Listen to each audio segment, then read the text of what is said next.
సర్వేపల్లి రాధాకృష్ణ వారు ఉపాధ్యాయుడిగా, ఉపరాష్ట్రపతిగా, రాష్ట్రపతిగా ఈ దేశానికి సేవలందించిన వారు పుట్టినరోజు సందర్భంగా ఉపాధ్యాయ దినోత్సవాన్ని మనం జరుపుకుంటున్నాం.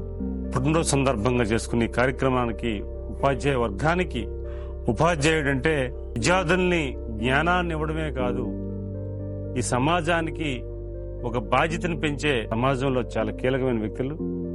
వారందరికి కూడా మనం మనస్ఫూర్తిగా పాదాభివందనం చేసుకుంటూ, నాకు జ్ఞానం అందించిన ఉపాధ్యాయ వర్గానికి ప్రతి ఒక్కరికి కూడా ఈ సందర్భంగా పాదాభివందనం చేసుకుంటూ, వారు నేర్పించిన బుద్ధులు కానీ, లేకపోతే జ్ఞానం కానీ, లేకపోతే సొసైటీ పట్ల ఉన్న అంకిత భావం కానీ ఎప్పటికీ మరవలేనని, మా తల్లిదండ్రులతో సమానంగా వారు ఒక మంచి పౌరుడిగా తీర్చిదిద్దిన వారందరికి కూడా మనస్ఫూర్తిగా కృతజ్ఞతలు తెలియజేసుకుంటూ, ఉపాధ్యాయుడి పాత్ర చరిత్ర ఉన్నంత వరకు ఎప్పుడు నిరంతరం ఉంటుందని తెలియజేసుకుంటూ, మరొకసారి ఉపాధ్యాయ దినోత్సవ శుభాకాంక్షలు తెలియజేసుకుంటూ, జై హింద్.